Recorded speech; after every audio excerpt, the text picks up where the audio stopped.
बच्चों, अगर आपने मन बना लिया है कि 18 फरवरी को मुझे हिंदी में 95 प्लस 4 कराना है और आपके पेपर में प्रश्न संख्या 3 रहता है गद्यांश पर आधारित प्रश्न 10 नंबर का, और आपके पेपर में प्रश्न संख्या 4 रहता है पद्यांश पर आधारित प्रश्न 10 नंबर का। ऐसे लाखों स्टूडेंट है जिनको ये दो टॉपिक पे सबसे ज्यादा समस्या है। जितने बच्चे क्लास 12 यूपी बोर्ड के हैं, आज के इस वीडियो के बाद ना तो आपको गद्यांश के क्वेश्चन करने में समस्या आएगी, ना ही ये पहचानने में आप कहीं भी चूकोगे कि ये किस चैप्टर का गद्यांश है। आज के इस वीडियो में जो आपको ट्रिक बताने वाला हूं, ये ट्रिक मैंने लास्ट ईयर भी बच्चों को बताया था। लगभग 5 लाख बच्चे देखे थे, और जब पेपर देकर आए तो बच्चे कमेंट कर रहे थे कि सर इस ट्रिक से मुझे साल भर गद्यांश पद्यांश पहचानने में समस्या थी, लेकिन इस ट्रिक से मैंने पेपर में सारे क्वेश्चन करके आए। तो अगर आप भी क्लास 12 के स्टूडेंट हो, 18 फरवरी को पूरे पेपर को धुआं धुआं करने वाले हो, तो आज का सेशन आपको किसी भी कीमत पर छोड़ना नहीं है। जितने भी क्लास 12 के स्टूडेंट है, सर सिर्फ गद्यांश पद्यांश कराएंगे। बेटा जो आपको कराएंगे वो पिछले साल की तरह इस बार भी आपके सेट में रहेगा, और सबसे बड़ा प्रॉमिस मैं आपको कर रहा हूं, ऐसा एक भी टॉपिक नहीं रहेगा जो मैं आपको ना कराने वाला हूं। जितने भी क्लास 12 के स्टूडेंट है, सबसे पहले आपके कॉपी में बदलाव हुआ है, तो आपको कॉपी किस तरीके से लिखना है, क्या मिस्टेक नहीं करना है, इसके लिए मैंने आपको वीडियो बना दिया। और पूरे क्लास 12 हिंदी की किताब से लास्ट टाइम पर आपको क्या पढ़ना है कि आप 95 प्लस पढ़ सको, इसके लिए भी मैंने आपको सेशन बनाना। ये दोनों क्लास आपको 100% देखना है, क्योंकि ये आपके लिए सबसे इंपॉर्टेंट क्लास है, जो डिस्क्रिप्शन में इस क्लास के बाद आपको मिल जाएगा। और एक एक टॉपिक की आपको कराने की मेरी जिम्मेदारी है। जितने बच्चे इस वीडियो को देख रहे हैं, 18 तारीख से आपका पेपर है, और 14 तारीख से भैया ये आपको युद्ध में उतर जाना है हिंदी के पहले पेपर के लिए, जिसमें मैं सुबह सुबह आपको 14 तारीख को हिंदी की पूरी प्लानिंग 14, 15, 16, 17 और 18 तारीख को सुबह की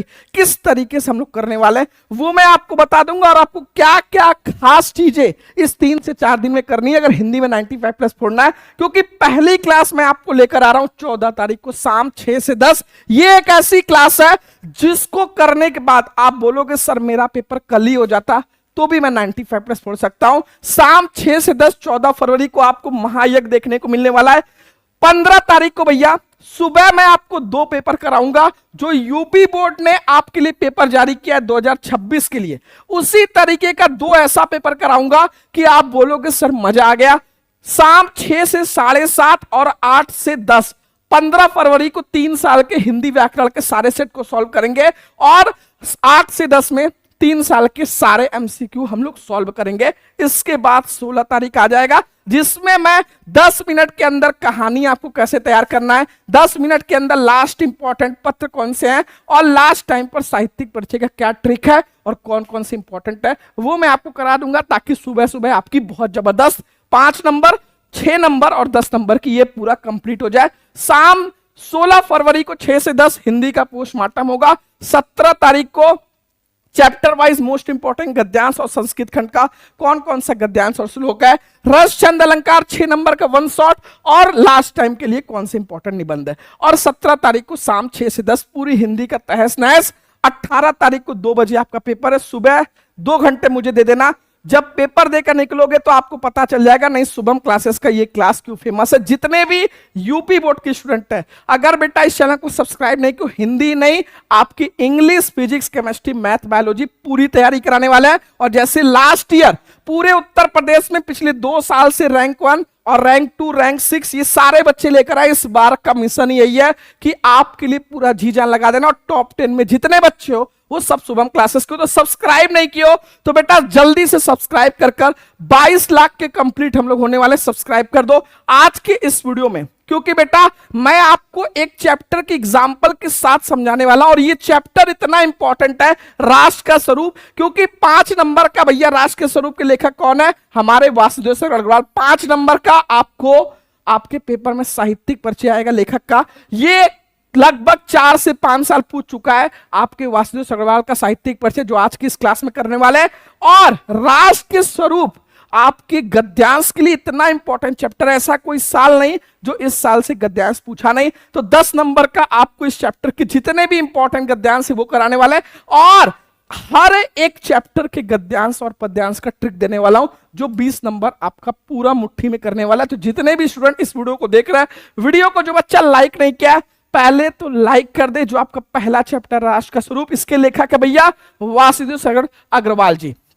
जो बच्चे इस वीडियो को देख रहे हैं, इस चैप्टर से दो तरीके का एमसीक्यू बनता है। कभी कभी डायरेक्ट पूछ लेता है कि राष्ट्र के स्वरूप के लेखक का नाम बताइए, 4 ऑप्शन दे देगा, तो सही ऑप्शन क्या रहेगा? वासुदेव अग्रवाल। कभी कभी ये पूछ लेता है कि भैया राष्ट्र का स्वरूप वासुदेव अग्रवाल के किस निबंध संग्रह से लिया गया है, तो आपको ये याद रहना चाहिए पृथ्वीपुत्र निबंध संग्रह से लिया गया है। भैया यह निबंध पृथ्वीपुत्र निबंध संग्रह में संकलित है, जिसमें भैया जो हमारे लेखक है वासुदेव अग्रवाल, वो कहते हैं भैया कि एक अच्छे राष्ट्र के निर्माण के लिए में 3 चीज सबसे इंपॉर्टेंट है।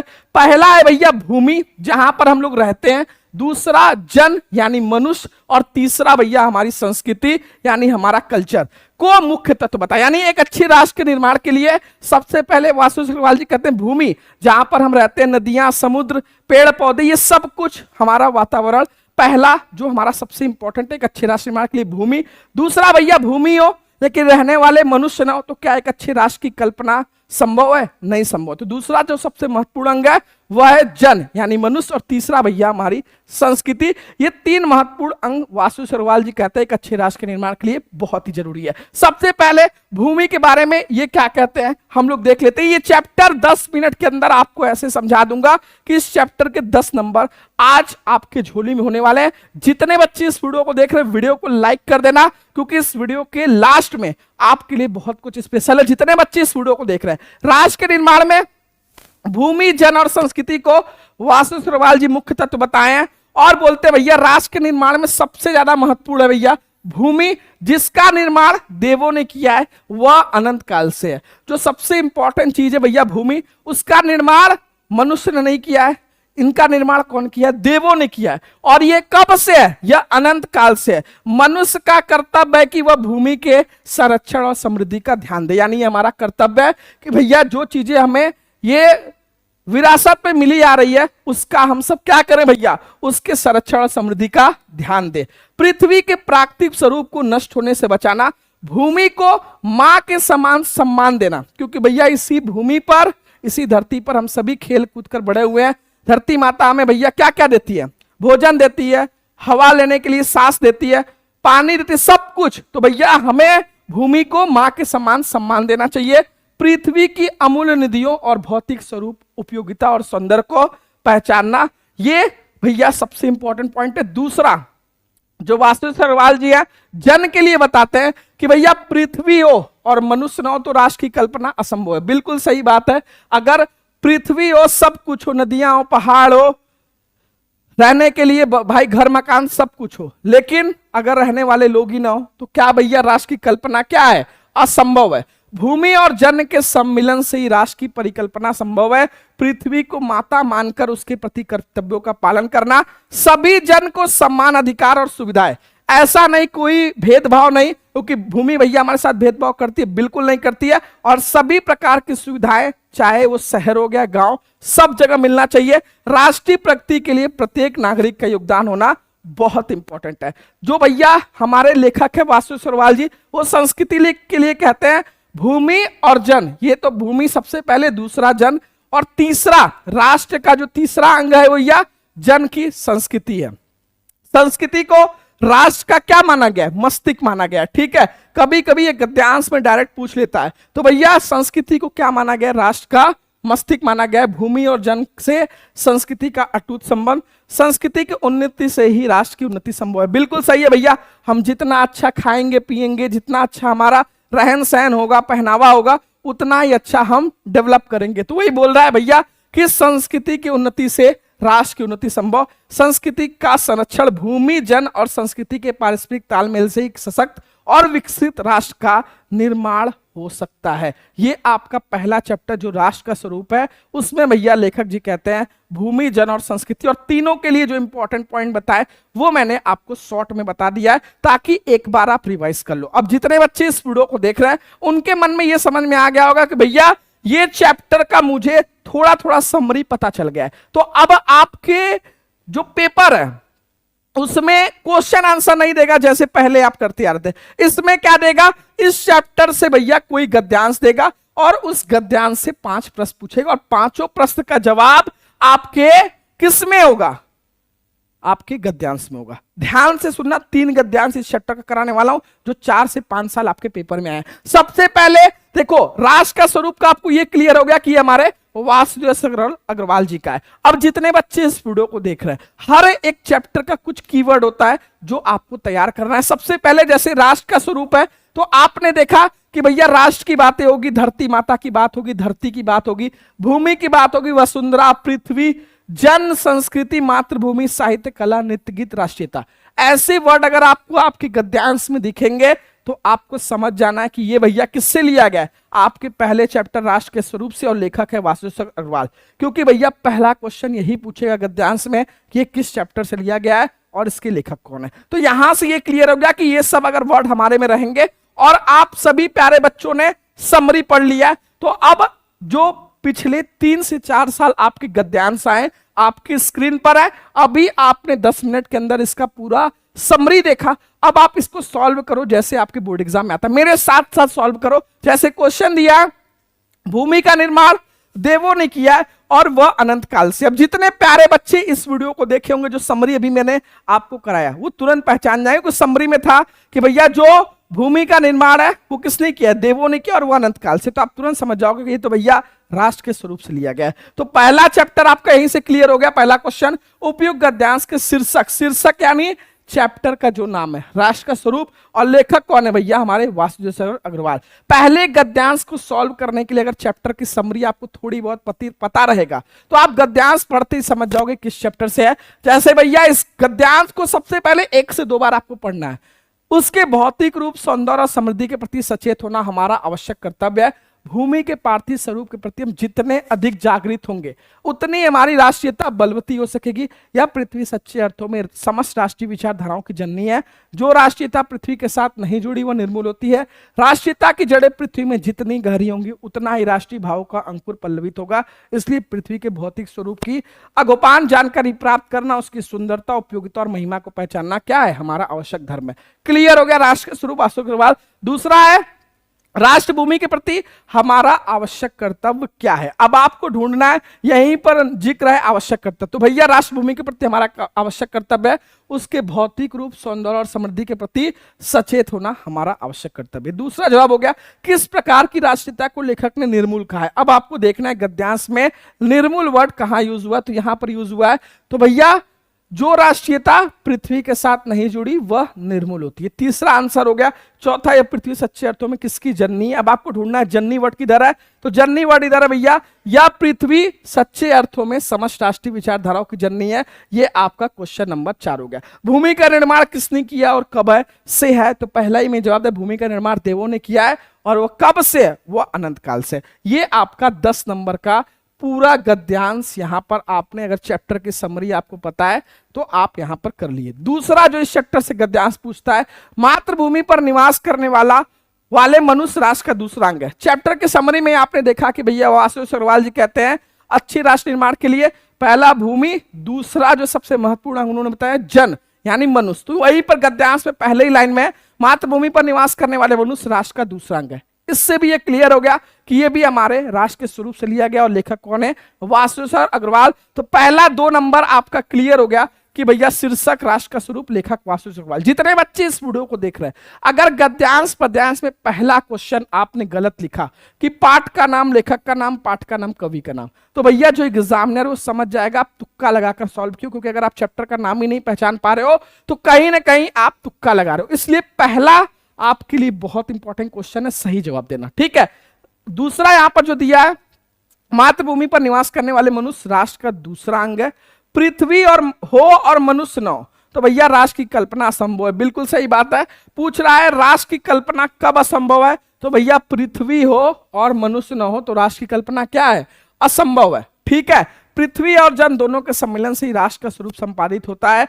पृथ्वी और जन दोनों मिलकर क्या करते हैं भैया, पृथ्वी और जन दोनों के सम्मिलन से ही राष्ट्र का स्वरूप संपादित होता है। पृथ्वी कब मातृभूमि की संज्ञा प्राप्त करती है, तो भैया यहां पर क्या दिया है, जन के कारण ही पृथ्वी मातृभूमि की संज्ञा प्राप्त करती है और रेखांकित अंश की व्याख्या करने के लिए बोल रहा है। देखो जब रेखांकित अंश की व्याख्या बोले तो आप इस क्वेश्चन में जितना दूर अंडरलाइन किया रहेगा उसी को अपने शब्दों में लिख देना है। शुरुआत बस ऐसे करो कि वासुदेव जो भी लेखक का भैया गद्यांश है उसी से शुरुआत करो कि वासुदेव अग्रवाल जी कहते हैं, और जितना अंडरलाइन किया उसको अपने शब्दों में लिख दोगे, 2 नंबर आपको मिल जाएगा। इस चैप्टर से जो तीसरा कई बार आपके बोर्ड एग्जाम में गद्यांश दिया है, धरती माता की कोख में जो अमूल्य निधियां भरी है जिनके कारण वसुंधरा कहलाती हैं, उससे कौन परिचित न होना चाहेगा। लाखों करोड़ों वर्षों से अनेक प्रकार की धातुओं को पृथ्वी के गर्भ में पोषण मिला है। दिन रात बहने वाली नदियों ने पहाड़ों को पीस पीस कर अंगड़ी प्रकार की मिट्टियों से पृथ्वी के देह को सजाया है।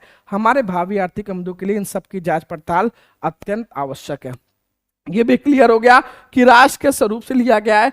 संदर्भ में प्रस्तुत गद्यांश, क्योंकि गद्यांश से प्रस्तुत गद्यांश हमारी पाठ्य पुस्तक में भैया राष्ट्र के स्वरूप चैप्टर से लिया जाएगा और लेखक हमारे वासुदेव अग्रवाल जी है। धरती माँ को वसुंधरा क्यों कहते हैं भैया? धरती माता की कोख में जो अमूल्य निधियां भरी जिनके कारण वसुंधरा कहलाती है। किसने पृथ्वी के देह को सजाया है? ठीक है, किसने पृथ्वी के देह को सजाया है? तो भैया दिन रात बहने वाली नदियों ने पहाड़ों को पीस पीस कर अंगड़ी प्रकार की मिट्टियों से पृथ्वी के देह को सजाया है। अमूल्य नदियां कहां भरी है भैया? धरती माता की कोख में।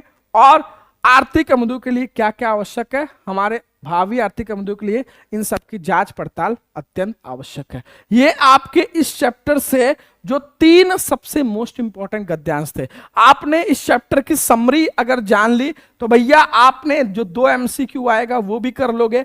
इस चैप्टर के जितने गद्यांश थे, 3 गद्यांश जो वेरी इंपॉर्टेंट थे, आपने देखा उसको तुरंत कर लिया। आप कोई सा भी क्वेश्चन बैंक उठाओ, देखो ये सब गद्यांश आपके पेपर में 100% 4 से 5 साल पूछे गए। अब जितने बच्चे इस वीडियो को देख रहे हैं, इस चैप्टर से आपको 5 नंबर का क्या आएगा? वासुदेव अग्रवाल जी का साहित्यिक परिचय। तो वो भी 2 मिनट में देख लेते हैं। सबसे पहले वासुदेव अग्रवाल का जीवन परिचय। आप कोई भी लेखक का अगर आप साहित्यिक परिचय लिख रहे हो, स्टार्टिंग में 3-4 लाइन जीवन परिचय लिख दो, ताकि बहुत ही बेहतरीन तरीके से आपको 5 में से 5 नंबर मिल सके। ठीक है, जो वासुदेव अग्रवाल जी है भैया, उनका जन्म 1904 मेरठ के जिले के खेड़ा गांव में हुआ था। इनके माता पिता लखनऊ में रहते थे।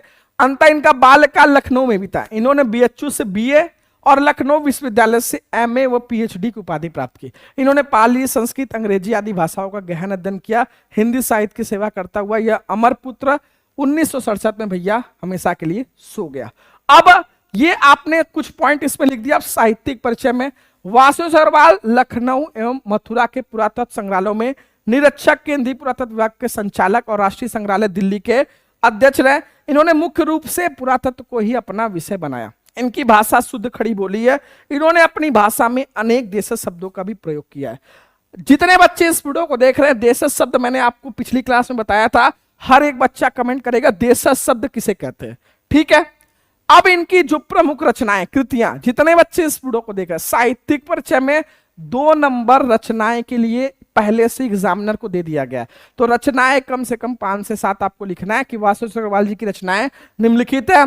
ज्योति, पृथ्वीपुत्र, कल्पलता, कल्पवृक्ष, वेद विद्या, कला और संस्कृति, मातृभूमि, वाग्धारा आदि इनके निबंध संग्रह। ठीक है, साहित्य में स्थान की बात करेंगे। अग्रवाल जी भाषा और साहित्य के प्रकांड पंडित थे। इन्होंने अनेक पत्रिकाओं में अपने निबंध लिखकर गौरवपूर्ण स्थान प्राप्त किया। इनके लेख अनुसंधान पूर्ण है तथा उनमें भारतीय संस्कृति की गहरी छाप मिलती है। अपने भारतीय संस्कृति के विभिन्न अंगों में संबंधित उत्कृष्ट निबंध लिखे हैं। ये केवल एक गद्य लेखक ही नहीं अपितु काव्य प्रेमी भी थे।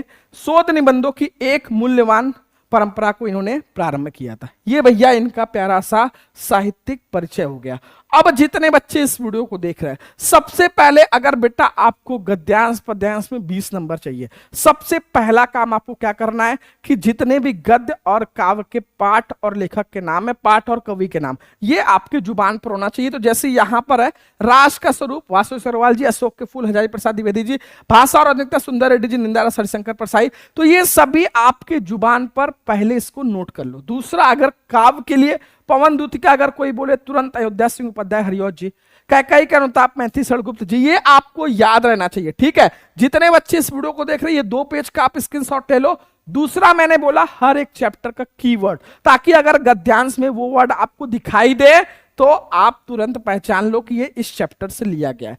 अगर चैप्टर की समरी मैंने आपको राष्ट्र का स्वरूप का कराया, आपने तीनों गद्यांश चुटकियों में कर लिया। ऐसे ही आप सभी प्यारे बच्चे, जितना भी आपके पास टाइम बचा है, एक दिन 15-15 मिनट लगेगा। समरी आपकी बुक में दिया गया है, जो भी क्वेश्चन बैंक लियो एक नजर उसको पढ़ डालो। समरी पढ़े रहोगे तो गद्यांश आप आराम से सॉल्व कर लोगे। बाकी चैप्टर का कीवर्ड यहां पर हर एक चैप्टर का, जैसे अगर राष्ट्र का स्वरूप के चैप्टर का गद्यांश रहेगा तो गद्यांश में राष्ट्र, धरती माता, धरती, भूमि, वसुंधरा ऐसे वर्ड दिखाई देंगे। वैसे ही अगर अशोक के फूल जो हमारे हजारी प्रसाद द्विवेदी जी का है, अगर इससे गद्यांश रहेगा तो गद्यांश में अशोक वर्ड दिखाई देगा। अशोक का फूल, मानव जाति की दुर्गम निर्मम धारा, कालिदास, दुनिया बड़ी भुलक्कड़ है, अशोक वृक्ष, ऐसे वर्ड अगर आपको गद्यांश में दिखाई देंगे तो आपको तुरंत समझ जाना है अशोक के फूल, हजारी प्रसाद द्विवेदी। भाषा और आधुनिकता, सुंदर रेड्डी का अगर इससे गद्यांश रहेगा तो भैया भाषा की बात अवश्य होगी। नए शब्द, नए मुहावरे, ये आधुनिकता, पंडितों की दिमागी कसरत, आविष्कार, ऐसे वर्ड देखने को मिलेंगे। ठीक है, उसी तरीके से चौथे चैप्टर का पांचवा चैप्टर और छठवां, निंदा रस, निंदा की बात अवश्य होगी। धृतराष्ट्र, भीम, ईर्ष्यादेश, ऐसे वर्ड।